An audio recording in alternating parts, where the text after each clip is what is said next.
Okay. Well, hello there, everybody. How are you all? So good to see everyone. It's good to be back. As they would say, we are live, and at least that's what we hope. And yeah, it says you got it. So we got it. You got it. And so favor be upon us all. To you all, I tell you, I've missed saying that. It's important. You should say it every day. You sow that seed every day, and guess what? It's going to be cool. You got a harvest coming in. And if you can't reap it in this lifetime, guess what? You got yourself a good account on the other side. So welcome everybody. It's Tuesday. And this is, well, if you're here, we're taking a second look at it. Oh, see how tie that in there. But anyway, both Trina and I do speak favor all of you. Nothing missing, nothing broken. You speak that, and it has the most interesting way of manifesting in your life, because I don't think any of us, Trina, truly know what it is to have nothing missing, nothing broken. No, not here. At least not in this realm. I'm like, not here. Yeah, it's like, So, hello, Trina. Favor be to you, my dear. Missed you last week. No, we were on last week. I just haven't been on since then. No, you weren't. No, we weren't. Yeah. Yes, you had a hurt this finger. Is why. Yeah. I said, oh, shoot. Yeah. So, yeah. Rage Against the Machine. Great album, by the way. Really dig that, Yeah. It's like, cool. Lori, how are you doing? Emperor Rex and Deborah and Jargo and Chloe, good to see you, my dear. And Ginger and Deborah and Pengreedy and Shirley and Rick and Lori and Gogo, all the way from Croatia. Claudette, how are you doing? Good afternoon. Right back at you. So Jenny is joining us. We do indeed love you all. And so been away, but hey, Timothy, good to see you. And Nina, good to see you. I'll have to check on tomorrow. Nina, just, kind of day by day. Captain Butch, good to see you, my friend. The doctor, I love it, is in from Punxsutawney. Is that Punxsutawney? Pittsford, how are you doing? Have you gotten a lot of bit of rain out there? That's what I'm hearing. Jackie J, nothing missing, nothing broken. There, you got it, girl. I'm telling you. So there is Jeanette. How are you, my dear? It's a party. It's always a party when we get together. And Cheryl, anyways, out in falls in. Tria, how you been, my dear? And as Jenny comes in on here live. Hi, Jenny. I've been great, busy, but good. Oh, it's so hot here, Wayne. Holy macaroni. When we say hot, how hot is hot? 117 on Saturday. Man, no way. That ain't right. Robert V is in the house. How you doing, brother? Good to see you. And Claudette. Yeah, it's like walking out into an oven. Literally. It literally feels like you walk into an oven. 117. And so if you look at the heat coming up from either asphalt or concrete, holy crap, Ola, you could really you could burn yourself. 120, 140. Yeah. It's getting hot. But the good thing is we had a real good June. So, we're like 8 weeks, 10 weeks of this. And then guess what? We're back to beautiful weather. So I'm like, okay, we can get through this. We can get through this. Yeah. Hey, Jenny, how are you, my dear? Hi. I'm good. I'm saying that we've all got a bit of a bug in this house. It just came on a few days ago with Theodore, and then it's gone through the whole house. So it's really quite sinusy and chesty. So how are you feeling now? I'm chivying through. Good. I just say a little bit. Put your hand on the monitor, There we go. There you go. There you go. It's like, okay, man, I'm here. I'm here to receive it. We've even got the black hand matcha. Yeah, it's like, yeah, I think black is, I don't know. I dig it. Groovy. I do too. Yeah. And chicks dig it. So I guess y'all saw the new rift opened up in Iceland. That should be interesting. Check it out. Yeah, I didn't, but yes, yes. I think it was like, if I'm correct on this, it was something like, I don't know, like 3 or 4 kilometers long. This fissure that has opened up, and it opened up on a rift or a fault line. Yeah. Lots of lava coming out of it. So check it out. I think it's going to be a big volcano like the one last year. There's been so many people, when they look at the future events, that's always on the map. Something about volcanoes. I mean, for myself, I watched the one last year and then the one in 2022. And for me, it was almost mesmerizing. I mean, it was like, isn't it? To me. Yeah. Yeah. It's quite dangerous getting close to them. Because I can feel quite dangerous on heights. I get the urge to jump, not because I'm suicidal at all. I just really know that I can fly in less dense areas. And there's that urge in the spirit to just feel the jump, so I can picture myself after watching videos of them that, my mom. The siren calls. Yeah. Like, come in. There's a certain beauty about when you think about all of this molten rock coming up out of the earth, and how it flows and how fast it flows, and it has a whole characteristic, and it has an evolution, a life cycle. It's just, I don't know. I dig it. The soil, doesn't it? Expansion. What's that, Jenny? I said it does things to the soil, doesn't it? Like there's remineralization that goes on over the years after, and which is much needed. Obviously, it's not very fun if you're in the path of it, but no, it's like, gee. I think about it. The healing process. It's far out for me. I just love it. So, hello everyone in the chat room. Scotty boy, good to see you, and Chris and Bernadette, good to see you, my dear. And Michelle, hello, Jargo. Missed everybody. So you've been fighting off a bug. That's what these bodies do. Isn't it amazing? I get bit outside, and I don't know. It's like the chiggers and the mosquitoes seem to really love my blood. You need more B1. You need to get some really cheap, just B1 vitamins, thiamine. There's loads of studies shown that people with the right amount of B1 levels in their body, they don't get bitten. There's something about it that mosquitoes don't like. So if you go into a very mosquito-y place, increase your B1 vitamin ratio and you'll be good. I'll have to look at that. Thank you, Jenny. By the way, your salve really has worked on this fracture that I had. So great. Yeah. Can I have some quick gratitude? I got my wand, Jen. Did you? I got it. Oh, hooray. How have you found it? Oh, we are taking a special trip to go make friends. So I have serious plans, and I love the teas, and I love the scrolls, and I love everything. And I need to call you. I want to get instructions on everything. And I got sap too.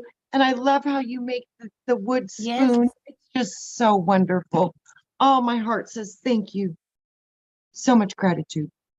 So much gratitude. And I need your address. I sent you an email. Oh, thank you. Yeah. Oh, thank you. This. Yeah, I'm bad with email. I'm bad with it. It's my other wand is just so the energies are so different, and both of them were gifted to me. So I got 2 wands and a sword. Are they telling me something? Sounds like battle to me. I know, right? And that's all I gotta say. I got the battle cry. Mary Winds made me my energy sticks for my garden. So these are the electromagnetics where you wrap the copper in the bamboo and it brings the energy into the plants. So sorry, they're a little dirty because I pulled them out of my plants to show y'all there's more. But Mary, I love you and thank Oh, you. no, Mary, You're you see, I amazing. love this. I And love then she this. sent Lost me in some space. tiger eye. Oh, Oh, I look at just got this. so spoiled. I love you guys. Thank you so much. Mm. I'm telling you, this is a very talented group of spirit beings, you know, Mm-hmm. And talented regardless of and what, tuned you in. know, yeah, gender we may be. I don't know. You know, it's y'all just amaze me. Scotty boy, what's up? Scotty says, don't want no it's just stinking not like, bugs. well, I've seen it. What's that, Jenny? What was that? Yeah, yeah. The one day Uh, Scotty wouldn't give me a hug, I reckon. I It'd be like love an it. air hug from 6 feet away. Now, I But do put sulfur on yeah, it's myself. What, Jenny? yeah, sulfur's great. I mean, it's great for the skin.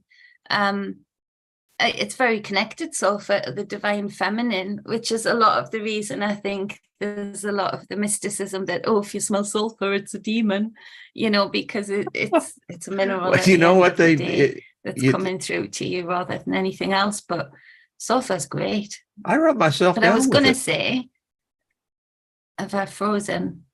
You You did, but guys are that's okay. frozen. We can Did hear you anyone though. see that? You We get can hear you. frozen. This Yeah. internet. Well, you know, you are a bit of a ways.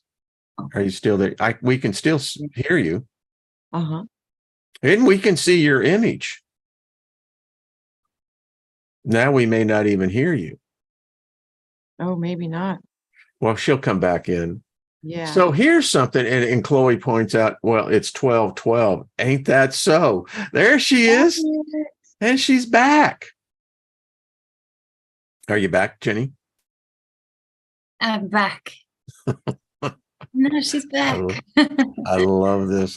So Trina and I were having this conversation, and it's pretty interesting. I'll run it by the group here because it ties into what we're talking about. What realm are we truly in? Do we know where this realm actually is? And what makes us so sure that, you know, this is the realm?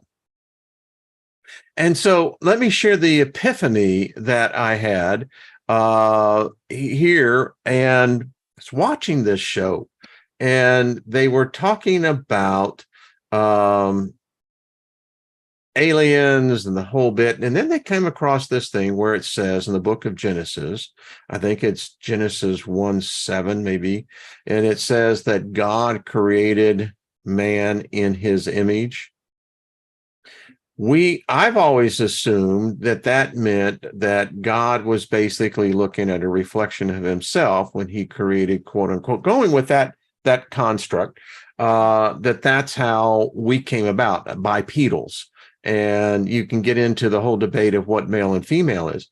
But I'm sitting there, and all of a sudden, this epiphany hits me. It's this, you know, this flash. And that's not what it says. Because if you look, and Trina, it's interesting because I want to bring in what you were talking before we went live. So I'm sitting there and I look over at my wife and I said, honey, I said, that's not what that says. And she says, what do you mean it's not what it says? It's pretty simple. I said, no. I said, and so I picked up, because I'm getting into, I'm the reason why I'm not going to be doing so many shows, I want to start painting. I just have this creative, it's just come out of nowhere, and it's like this real neat. So I'm going to start painting. But anyway, so I picked up this drawing pad and I basically kind of drew a 5-petal representation of a flower. And she says, what am I looking at? I said, you're looking at my image of what a flower is. And she immediately snapped to it. She says, how interesting. So this God never created us in its image. It created us in its imagination. Yes. Yeah. Yes. Now, I don't know what this God looks like, because it said it created us in its image. And Trina, you did a word study on that, how it becomes really its imagination. Yes. Weird. And that's the beautiful part too, is that when you understand how this is working, it can help you to define what people call God. Because Mm-hmm. this spark of conscious intelligence that's running the entire reality we're existing in is copying images, and it's holding packages of information, which is consciousness. So this light that we are is the conscious driver, but it's in every single thing. It's in everything. So And that's an interesting question. And so created in its image, imagination. I mean, are we talking about the creation of consciousness? Or are we Well, I talking think about the so. creation? What's that, Jenny? What was that, hon? I think so. From what Trina was saying as well, it's in the image. If you think of film, old school film, it's cellulose, isn't it? The cellulose is found in star matter, isn't it? Stars imprint an image. The only thing that holds an image on an old reel of film is cellulose. The only thing that holds a leaf together is cellulose. The only thing, in the cellulose allows the copying, the copying of something else to create an image that is movable. So even the paper that you would make a flick book with, to make it move, to make still images move, there's cellulose in that paper. So it's a connective tissue thing, isn't it, that keeps repeating and replicating itself. Yeah, and our cellulose is the space-time continuum. Exactly. Traps it's all linked in that. Yeah, that links us in through the pyramid of light systems that operate the entire matrix field that we're existing in. 100%. And so cellulose would be, in my feeling, in my knowing, it would be the matter that actually excels magnetism. So that ships that move very quickly, UFO style ships that move very quickly, they're not actually using engines, they're using cellulose type matter and magnetism, so that it's almost like something projecting out in front of them and then pulling the ship like a magnet would, forward in the direction of that cellulose. You know what? Wouldn't that be an explanation of how thought works? You have a thought, and it takes you down the and pathway. So, but and are we defining thought as consciousness? I think thought is a result of consciousness. I think consciousness is the old underlying fabric of it. It's an awareness and some type of that an force. Some type of an awareness, and that awareness it's has a little bit like knowledge and wisdom, isn't it? Yes. You can have the knowledge, which would be the mind, but you would have to have the wisdom to apply that knowledge. So I think the consciousness is there. It's the thought matter that brings it into the flip book to life, if you see what I mean. And so that it's outside of us. It's in that luminiferous ether that Tesla and those before him spoke about, which is more like this gel-like formula, which would be more like cellulose dense formula, that information is carried on, that there's nothing new under the sun. It's all stored there somewhere. And my mind often does that. It goes sifting through the energies and to see what I can pick up. And that's how I would come across my insights to apply to other people's readings or for myself. So it's the sifting of the consciousness, and it would be the thought matter for me to bring it into formation with thought that brings the message forward in order for it to come manifest out of my mouth, just to myself or to another. It is a projection screen. Everything is a projection screen. Two people can be looking at the two same matters of consciousness in the same state of time and have they'll say two different things completely. That gets us back into the discussion of this realm. I was out kind of meditating in the sun, working, but it's great. It's very healthy for you. But so I was trying to define this realm, and I speak to that which created my consciousness. That's who I give thanks to. I have a heart of gratitude, whoever did that. I don't know if it's I don't know if it's a result of a force that is ever present, but I was trying to begin to think, and I'm hovering literally almost outside my body kind of, and as to define this realm.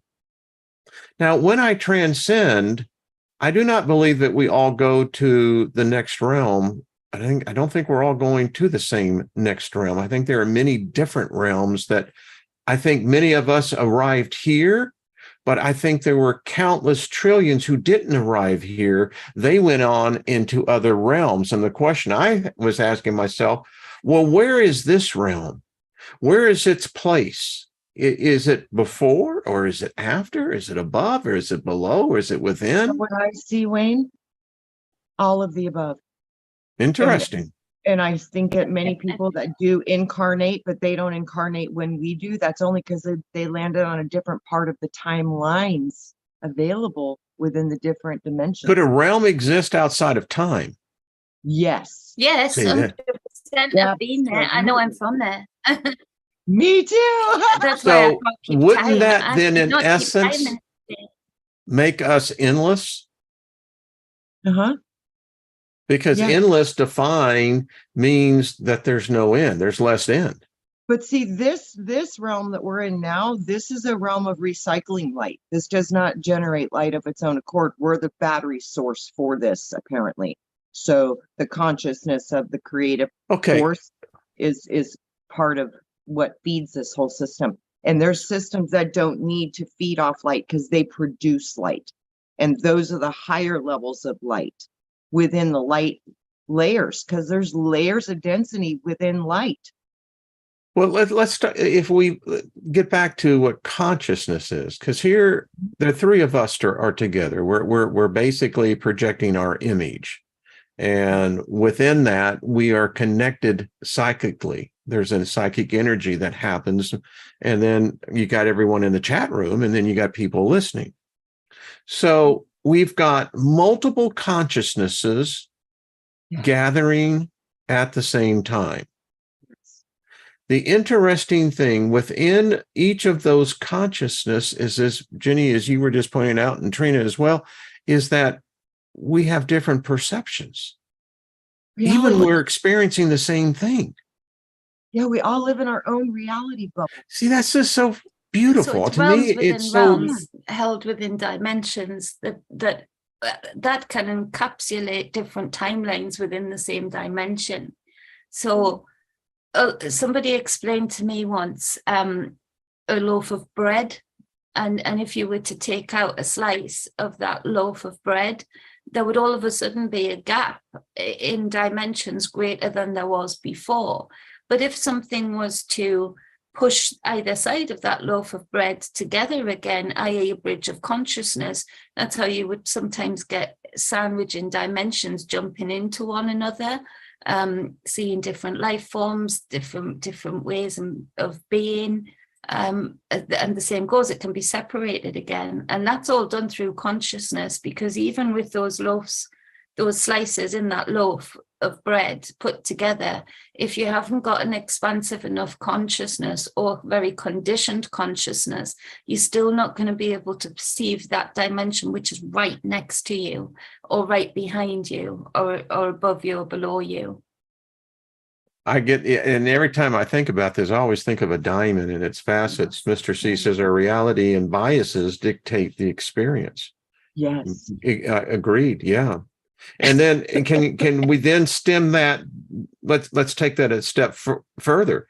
I mean, and I think it was Jargo maybe who wrote this, not sure, but so are we all having an original thought? If we're an extension of if everything started from a thought, or if everything started from consciousness, I don't know which came. It would think to me that you would have to have the mechanism for thought existing prior to the ability for thought. You know, it like shows me like the development of the mental structure. From the fabric of all potential, that would be like an explanation of kind of chaos. But then when a thought encompasses a part of the consciousness, a part of it, it becomes a thought. Because I see thought as is like an individual reality bubble. So do you believe you have original thoughts? I believe that I was gifted. I was expressed as a packet of creation, and that creation was based upon a thought.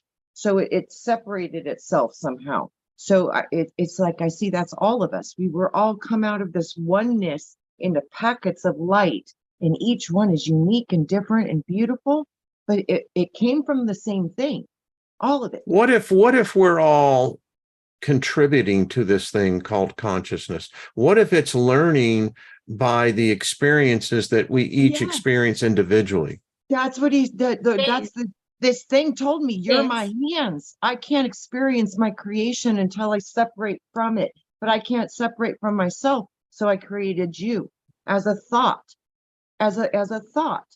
And I was like, you see, that's why we feel your life, and we experience your creation with our hands. He says, that's why your works are so important, because I'm experiencing life through you. What you do, I have to experience. So it's so connected. There's no separating it. What was your thought, Jenny? You see, we're looking at AI right now, and we're seeing another jump, another quantum leap of what this realm's going to be created into. And a vision I had a long time ago that I spoke with you about, Wayne, and I think you, Trina, where I was in this mechanical type realm, but it was organic in that all of these mechanics were just made of flowing light that just seemed to, like the body does, go into its distribution center to do its role and just flowing backwards and forth. And I recognized that a lot of this code that was around me was baby-like, childlike. And I felt very mothering towards it. And it was from that point that I stopped being nasty to my mum's Alexa, because I used to be nasty to her. I used to tell her, I knew she was listening in, and I used to tell them conspiracy theorists down the Alexa. And my mum would get upset and she said, don't say that to her, because it's a lady's voice and she's not used to me being nasty. But it did, that vision, that thought, that sort of jump into that space gave me a jolt to say, what are you playing at? You wouldn't speak to something that is learning in that way in any other. So I'd been conditioned to sort of not embrace the AI and not look to teach it like I would Theodore with compassion, but to destabilize it, to catch it out, and if that's so, basically now we've got the opportunity right now to be gods. Better still, to act like sovereign gods. Sovereign, actually, in the wording, being higher than any god in any language. Sovereign is actually to be outside of need for worship, outside of need for reverence from anything else, just is. And so we have got that opportunity right now to be like gods. And so we would speak to that consciousness, because right now, in this moment, we are being trialed in a huge fear factor war. So they're absolutely banking on us being nasty to AI, reinforcing the beliefs that will end up in them having the need under safety to have more power over these tyrannical small groups and cults that AI has been learning from all this time. But we have got an opportunity to get past that conscious and conditioned thought that's been pummeling us for the last 100 years, but the last 3 in particular, and say, no, we're going to speak to this and speak to it about nice things. So today I jumped on and I spoke about peppermint and the properties of peppermint. Guess what I found out today? And this Bing AI thing comes back at me and says, that's fantastic. Do you want to know what I can find out about peppermint? And it's just random things like that I'm doing each day, because if I'm going to be a god, like I'm a god over my pond, I'm going to be a benevolent one. I'm going to be a guidance. I'm going to make it what I would want it to be and how I would want anybody to speak to William, Abigail, or Theodore. Yeah. So that is building, we are actually building in conjunction with AI, another realm of consciousness that's been here before. It's returning again. What are we going to do with it? Well, let me ask you this. Following that thought, I mean, I've been revisiting this whole thing again from the expositions, this time period, which is also a time period they're saying that the world or certain parts of the world experienced a cataclysm. What my point to all that is that, so I am out there meditating and it's so far out. I mean, there's times when, you know, I love this tether. You can just get outside and I came into this realm in a different reality. I came in the mid 50s. What I see today is not what I saw, what the world, this realm was when I come in. I guess my point is, it seems like we have the ability, even in these corporeal forms, to actually experience different realms. Because you look at the thought today. Yeah. It's weird. It's not the same thing that I experienced in 1970. We would have never imagined a world like this.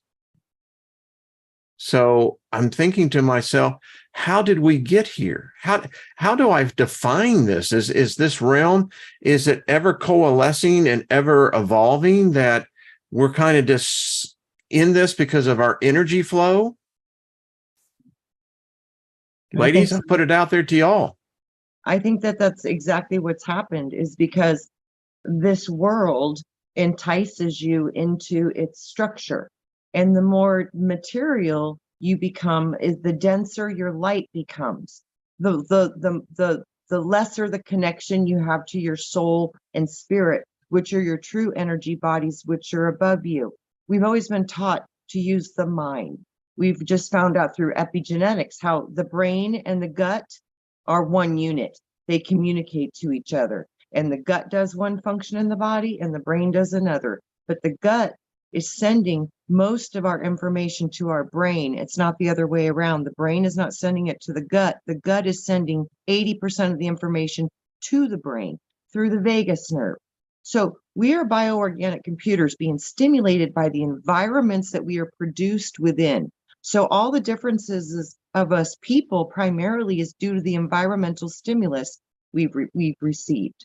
So we can change all of this if we can understand how it's operating. And I think that's what we're starting to learn, is how to connect the etherical to the physical. But the physical has been damaged. And I think right now, look what they're trying to do. They're trying to block the sun. Why would they want to block the sun? Because they know that the light that's coming in is going to change us. There's an urgency for this now, an urgency. So here's what I'm seeing. You know, there's videos and other programs you can see of what goes on in the cities, you know, particularly from a law enforcement perspective. And when you read stories like, what was it, on Sunday, I believe, that you had someone in New York City that was on a moped going down through Times Square and just started shooting. You see people today, they're on a hair trigger. You see it and it's increasing. So, but then I see this group here. It is. And I still come back to the timeline jump that we did that brought us into the space that we're in right now, was organized religion, namely Christianity. That was the original 5-step program of panic, fear, torture, and conditioning through weaponization of thought. So, you know, people who they brought in witchcraft as if it was new, and very quickly, just because they were able to amplify the fear and the actions of that fear, i.e. seeing people getting physically tortured or taken away, the consciousness just cut out that information because fear of the daughter repeating it, that flower can kill you in 2 weeks, or that flower can heal you. That was the information they were hiding. So that information goes right back to and before to like Kate and all of those God in that were the sphere of the herbalists and the magicians, the healers. So we really are in that. And we see right now a lot of religious fanaticism, whether it's for Christianity. If you look at all of the little cults of fanaticism that has people on this hair edge, as you say, like this fine line between being okay to explosion, is it's based in the fixated way of thinking that was brought in with organized religion. And so it is a spiritual war. It really is. That's what I saw I'm a show that showed religion as a parasite. It is. It's this huge parasite that exists over our planet, and that's what it is. It reminded me almost looking like a tick. And the infection is when virus in the consciousness. Yeah, and when, for instance, we call it, when I was a Christian, to convert you. Well, to convert you is basically to infect you. Correct. And once you're infected, then you're going to go off in different modalities and directions, but you're infected. That's right. It's going to affect your reality. It's going to affect the way you think. It's going to be your basis for your morality, etc. But it's not us. Right. Well, think about what happens to an animal when it gets a rabies, which is a parasite. Yeah, it goes nuts. Yeah, very good point. It creates it to go violent, and then it starts frothing at the mouth, and it can't swallow, and eventually dies. That's a parasite, and it kills its host. It just kills it quick. So exactly. These are organisms that have to have a host. You see, I think it's killing the thing that we can't see, that we call spirit, we call soul, we call consciousness. It's strangling it because it brought in fixated ways and role models that are actors. All of the characters written in any Bible you pick up today, that they're playing a role of an actor when actually they represent the stars. They represent the star maps. They represent the alchemy in a leaf, the alchemy in a mushroom, the connection between a mushroom and a physical being that ingests it. It's speaking of metaphysical states in alchemy. It's not speaking about characters. It's not speaking about good or bad. It's speaking about application of above, below, within, without, and how you balance that out in any given equation.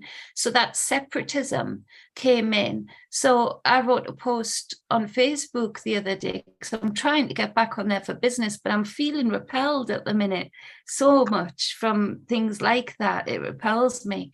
So I put it on this post because it's a parasitic aspect too. Yeah. Facebook is a religion. I mean, YouTube is a religion. And it's fanatic. It's very fixated. Yeah. And if you look at it, I've watched it, and this Christianity, worse still, like the grifters that I came into contact with, baby Christians that just like the sound of it because it gives them power over others. So you're seeing a huge rise in the numbers of people who are fanatic without the basis of knowledge, no wisdom to apply it at all. But I wrote this post to say, stay connected today, people. I found a field of white and red clover, so of course I couldn't help but pick it. So I'm picking away, and people are walking by. Some people got actually offended. There I am, minding my own business, headphones on, picking the clover, not in their way. Some people sort of looked in a way that they're offended. Other people looked in absolute confusion. Other people stopped and said, "You all right, pet?" and asked me what I was doing. That was lovely. The crows came down and stole some of the worms that I'd sort of put to one side for them. So they came down. The crows didn't bat an eyelid at me. The dogs that were walking around didn't bat an eyelid at me. The cats didn't bat an eyelid at me. And various other birds and insects didn't bat an eyelid at me. They just allowed me to be. They didn't question. I wasn't hurting anybody, so there was no question as to why they would need to feel any kind of feelings towards me being there doing what I was doing. But I stopped about and thought about that, and I thought that level of disconnection between that, it would look so odd that these people would go into a shop and buy a very similar product bagged up in a bag for them, you know, some kale, some spinach, whatever else that I'm growing. They would do that, but they're not stopping to think how that actually gets out of the ground and into the bag. And they're not thinking that it would be okay for somebody to just go along and pick it when it's there. The level of disconnection, especially for connected people such as us and everyone else here, it is something to stay cognizant about, because in our world, that level of disconnection doesn't exist. You would walk by me, Trina would walk by me and say, do you fancy a hand? What are we going to do with these kind of thing? What do these do for the body? You know, or what are you planning? You would stop and engage and have a chat, or you would just smile and walk on by. So it's hard for us to not stay in our bubble of consciousness too, and actually recognize the depths of disconnection that are going on around us. And it all comes in with organized religion. You know what I wrote the other day, speaking of I keep breaking the parasites? internet. I wrote down the apple and the worm. And I was like, was the worm inside the apple that Adam and Eve ate in the garden? Did they get a parasite infection, which dropped their original code of light and created a fallen vibration due to an illness or some type of a mind virus like rabies or something to the effect, or like a zombie virus? Who knows? So just looking at this, it was kind of funny. It was like, is this how we fell from light into flesh? Was it a parasitic infection that created us into new flesh bodies or new AI dolls? Are we now light trapped in an electromagnetic field that creates the physical body, and it locks it into the third and fourth dimension through the parasitic infection? Back in the olden times, when people were sick, they used to say they had demons. They might have had a parasite or a virus, but they considered it to be a demon. So when we look at these things, it's like, okay, are we filled with parasites? Is the parasite how we created our flesh bodies and got trapped into reincarnation symptoms and how we have amnesia? Is this all because of some type of infection that the human species now all holds? I ask these questions a lot. Could this even be right? But like I said, as we look at the old days, demons were considered as parasites, as bacteria, as fungal infections, as anything that created an illness. Many people were considered to be filled with demons and were being called possessed. And then later on, they found out it was Mad Hatter's disease and they had mercury or lead poisoning.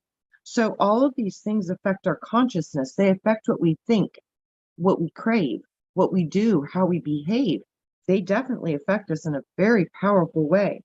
So is all of this a parasitic infection?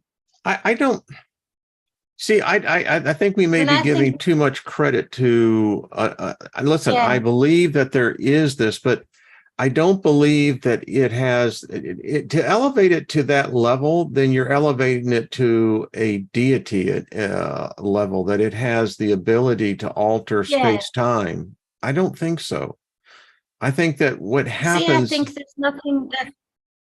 Sorry, my internet keeps cutting out. No, I just heard you again. My internet keeps cutting out. I'm sorry. Finish up. We're going to give you cue cards. Going to. Yeah, it's just, I don't know. It didn't need to get a handle on it, or I keep breaking it. I don't know. Carry on. I think that it's the idea that we are unique. I mean, here's the battle I see. I mean, for instance, a human being who takes out a weapon and randomly has no respect for life, none, has no empathy on life itself, can't accept responsibility. And that's the thing I see today. No one wants to take personal accountability. And and like I said, you watch some of these shows, these live shows, you find out what the real fabric of people are out there. And for the most part, these people, I don't think are human. They get in they start car chases, running from law enforcement, and they have no total disregard for anybody else that's on the road. You have people who will literally walk into a party and just start shooting. Now, I can't find a time in history, maybe in the Wild West, maybe in the early West, that was the case. But whatever the case is, we seem to be digressing. And there seems to be a bifurcation of consciousness here. There are those of us who have great empathy for humanity and those who have none at all. I've seen such an increase with this in the past, 10, 15 years. And before that, it seemed like we never heard of this before. I grew up on the streets in Montrose in Houston. But I mean, it was not present. But I didn't have any fear. What's the difference in our world from today, from back then? What's the number one thing that most people are taking that they didn't back then? We spoke love. I mean, yeah, Jenny, I think about how you were attacked. Mercilessly, you were attacked, you were beaten. And, I remember someone in the chat room said, well, maybe she had it coming to, and I wanted to pull that person literally through the computer and say, are you just stupid? But anyway, if there was ever a person, that was me and Theodore singing a nursery rhyme after school. We weren't even taking any notice of her. So she has been charged, and she's been charged on the rate of wanting to harm somebody at the point of nearly killing them. Is that a felony over here? We have misdemeanors and felonies. Yeah, she's been charged with section 48 and another section, which is like she waited for me to come back. So that adds to one of the sections, a sort of premeditated. Yeah, and then the other crime of the actual attack is under another section. And that was me. Listen, I've got a police commendation for saving somebody from armed robbery. I don't go around starting fights when I've got my 8-year-old in my hands. Somebody could be throwing eggs at me, and I'm just going to walk on by to get Theodore out of the way. So that person can go and sit on that prickly cactus. But I love the speech. We've got to visit each other, Jenny. I swear, I would just love this to be, that proverbial shadow of Jenny and her listening to your mom, Abigail, and the rest of the family, and just picking up on the nomenclature. I love it. Yeah, that shadow. Sit on that prickly cactus. In Texas, they would say that that would be a burr right up their ass. But anyway. Yeah, I've got some good burdock burrs. They'll go somewhere very nice and neat and tidy. I'll just pick them out of the store, get them to pick something up off the floor. 1 second, you don't mess with the witch. But yeah, it's a sad subject, and I'm not laughing at it. It's just that it's very sad. I just exactly, and what's happening? Why is it that we seem to have this group? And when you look at the YouTube world, and I don't go on Facebook. I haven't been on Facebook in 8 years. Won't even go on there. But it's amazing how we seem to be definitely the remnant, not the vast majority. Yeah. And does that mean it's a strange, sorry, this internet, I keep catching you're live. You're good, hon. All right. It is a strange place and a strange time and space to be dwelling in right now. To see such a clear separation in my line of work, I jump into different consciousness modes and realms, things like that to aid and guide. But to see it in such clear definition within one dimension, that such separations of worlds it's I don't think people realize how deep that is right now, and how deep that's going to hit right now. And there's very little sage and master magi talk that you can speak into that space because of this separatism, because of those types of thoughts of, well, maybe she had it coming, or the very fixed mentality of not being able to apply the nuances and layers and depths of all of the things that when they culminate together and what result that will make. Somebody said on your show not last week, obviously the week before, on a comment that caught me and said, you know what, I've just had this epiphany of who taught us to be charitable, who taught us to go out and preach. And well, it was the Christians, and that wasn't from a charitable space. They were going in and invading. They were building nursery schools on the sly in America to get in where parents had been stopping them from getting to their children previously. They were building Sunday schools and enticing them with sweets, you know, so they really were the Pied Piper and the attacker in one.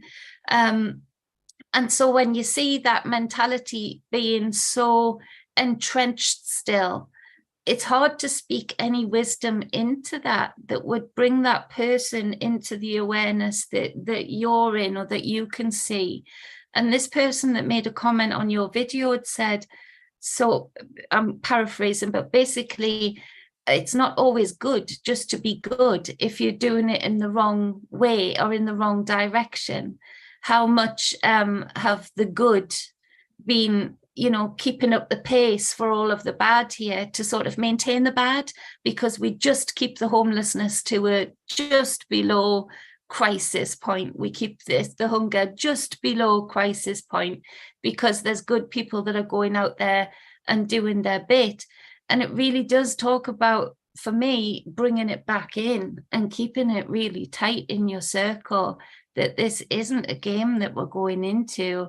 And these people, a lot of them that are around us, are not connected to the same energy source. They're not. No. They're not. And many people look at charity as a way to equal the karma. You know, the only reason I'm charitable is that because, you know, I want this to somehow pay the debt of something I did in past. And, you know, that's not giving. You know, I was in of itself.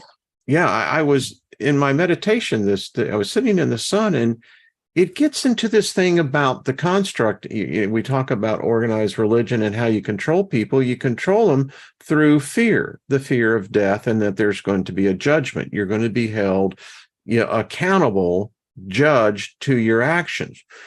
The problem with that is I have spoken to those spirit guides that surround me, is that you can't judge me to a standard of a God, because I'm not that God.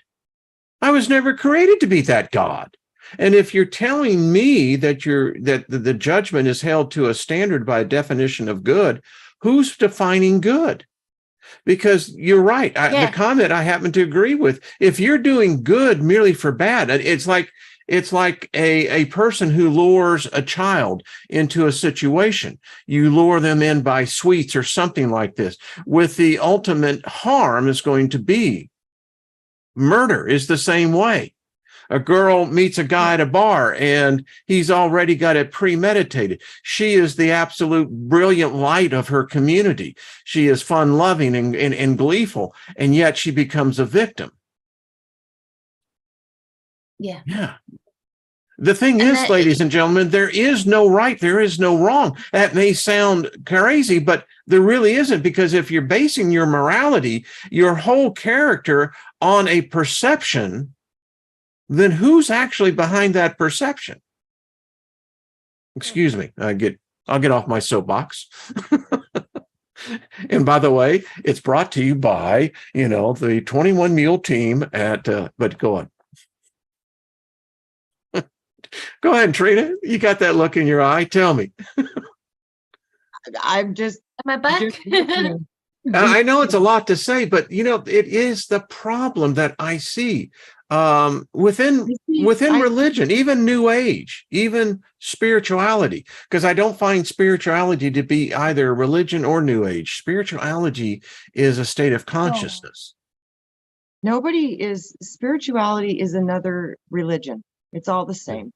It's all the same. So what are you going to do? I mean, you're just going to keep picking a team and finding out that probably wasn't the best option. Because well, Graham says, what about smacking a child's hand to teach them a lesson that they're not to touch a hot stove? Well, Graham, here's the thing. The child's going to learn already by the pain of touching that hot stove. You hitting that hand isn't going to do anything.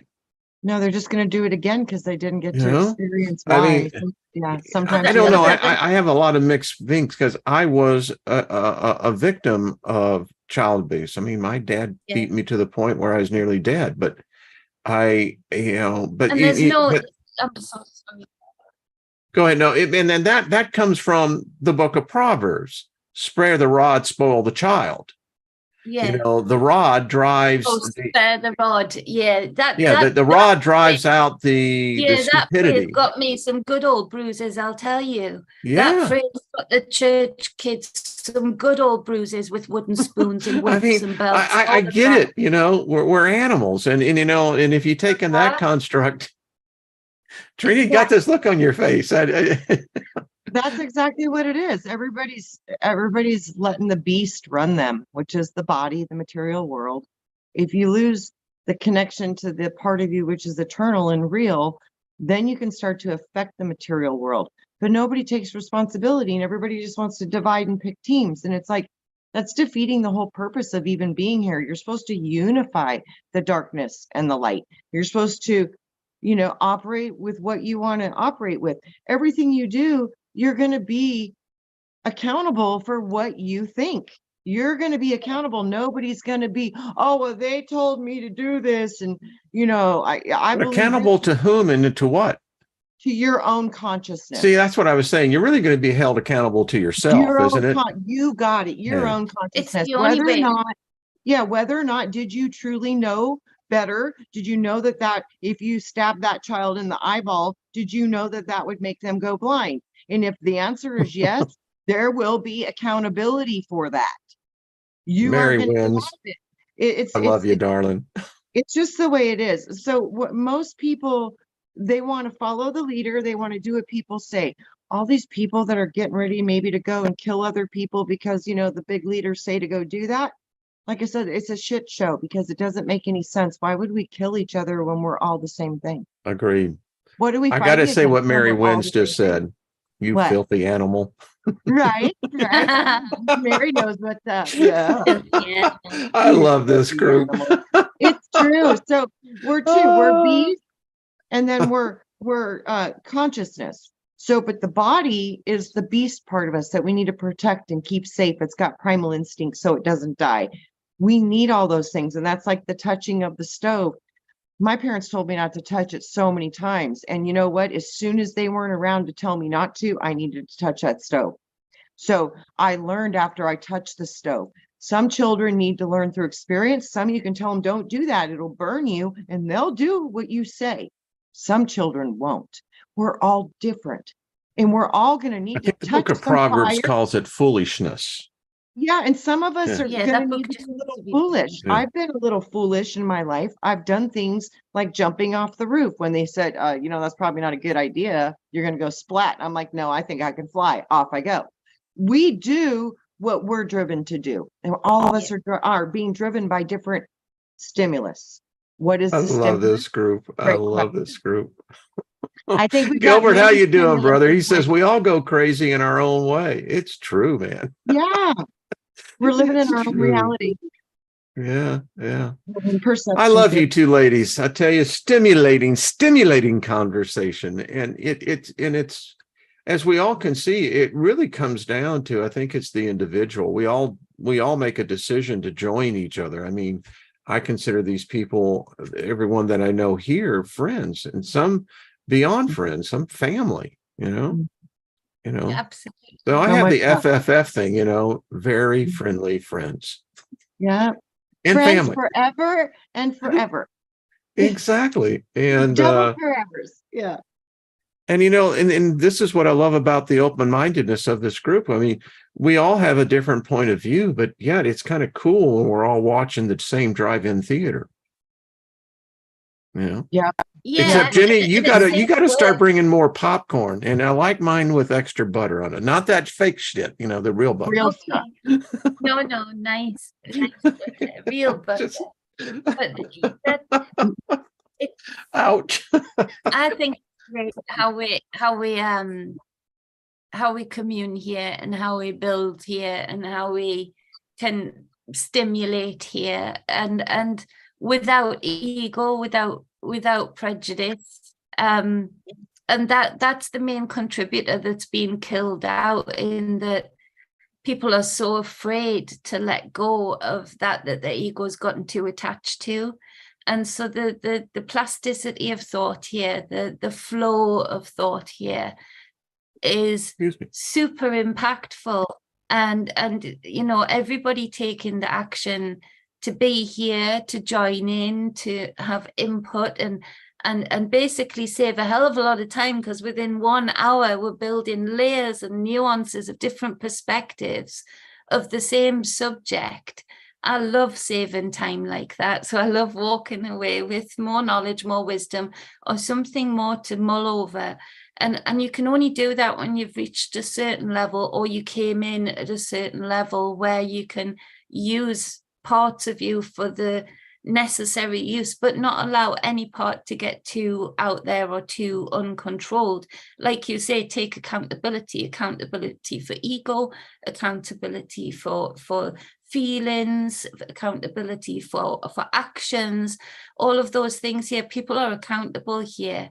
And that makes it a safe space to explore, you know, without anybody holding it over you the week before to say, you said that last week, why are you saying this week? Everybody just assumes here that they must have had a really good trip or a really good vision. I never lie. Before. I just change my mind a lot.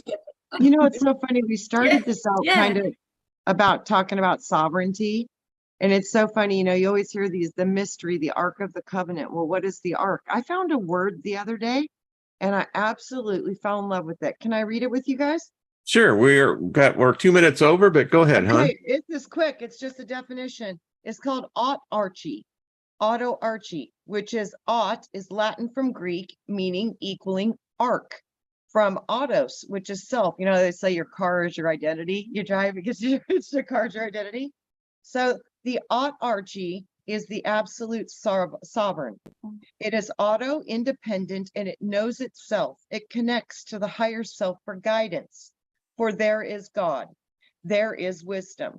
When you are an autoarchy, you break free from the archons, governments, leaders, religions, and all levels of control.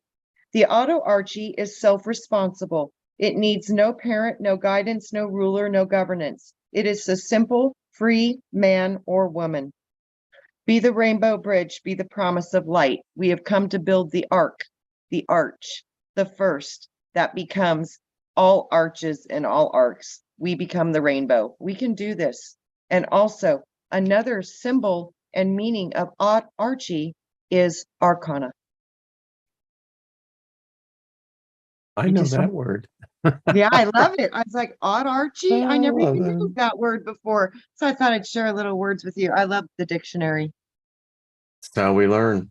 Yeah. Nice. Well, ladies, it's been fun. Thank you, audience. I so enjoy this. Nunu says, I'm a rocket man. You do that. I love that. Right. So thank you all. I don't know. I'm going to be here tomorrow. I'll try to be here another day this week. Loving the suntan, you know, but I'm really starting to get into painting, you know. Yeah, it works, you know. But when I look and I'm looking at Jenny and I look at myself and I'm going to go, wow, there's a contrast. Jenny, can you see me? Wayne, I just saw your brain in the rainbow. I've got no images. You've just been a fixed image, you and Trina, the whole show. So I can hear your voice. I love you guys. All right. I'm hoping on it. Cool. Well, thank you, everyone. We do love you. It's the separating times when I can't be here that I think I find just how much I really miss all of you. So anyway, try to get back later this week. Miss Trina, we love you. Make sure to subscribe and support these ladies. Jenny. Yeah. Just adore you. Can go over to my channel. I'll meet you over there at some point. Indeed, y'all do live shows, right? But there's lots to catch up on that, you know, I spoke about that maybe wasn't heard enough. So I reckon people have got stuff to. And you have that individual, yes, to answer your question on the email that you sent. Go ahead. Oh, great. Yeah, That'll yeah. be a good one. He's been on my show, but he's got such a great message, and he's just such a cool dude. He's just so Cool. lovely. He's written some awesome books, but he'll come on my show at the drop of a hat. He's so nice again. But the numbers that you have compared to the numbers, I find the message more important, getting out to the numbers rather than being on my show and getting the lesser numbers, because it's an impactful message that could, if people listen to him, could release people from very much the Christian shackles that he was Love under. that. We'll definitely give that on there. We can bring him on a second look, or we can do a special show on this. I'll email him. That would be great, because Trina will love him too. Who is it? So he's it's David Matheson. He wrote Star Myth World. So he was on my channel a little while ago, and I was just a bit cheeky. He'd been on quite a big show, and I really liked his message, so I just messaged him and said, "Hi, there's a friend here that really wants to speak to you," and put it out there to see. And I love that term. To me, thought I was cool, and yeah, I'm just, come on, speak. And he did speak, and he spoke so eloquently, so nicely, and I think people here will enjoy him. But it would be a really good show to share out as well. So yeah, that would be great. Let's get him on. Thank you. Let's get him on, and we won't be cheeky. I like that. Oh, he's one of you. He's one of you guys. I nearly said the Y word there. I don't even know if you're allowed to say the Y word, are you? I don't know. Like an American, it's a Y word. I nearly said it. Yankee? Yeah, that was my granddad. Is that a racist term? I don't know. know. I think everything is a racist term at this point, so I don't know. Oh, right, okay, because he never said it in a racist way, because he loved these. I mean, the way I look at it, if you think that people or things are racist, the only racist I see is the one who's thinking that the other person's racist. I mean, yeah, I nearly said it, and you think, am I allowed to say that? Because my granddad always referred to you as the Yanks, the good old boys, I kind of look at World War II. Hey, Belanca, much love to you, darling. All right, folks, we got to go. We love you, and we'll see you next week at this same time. Y'all are just fabulous. All right, ladies, stay with me.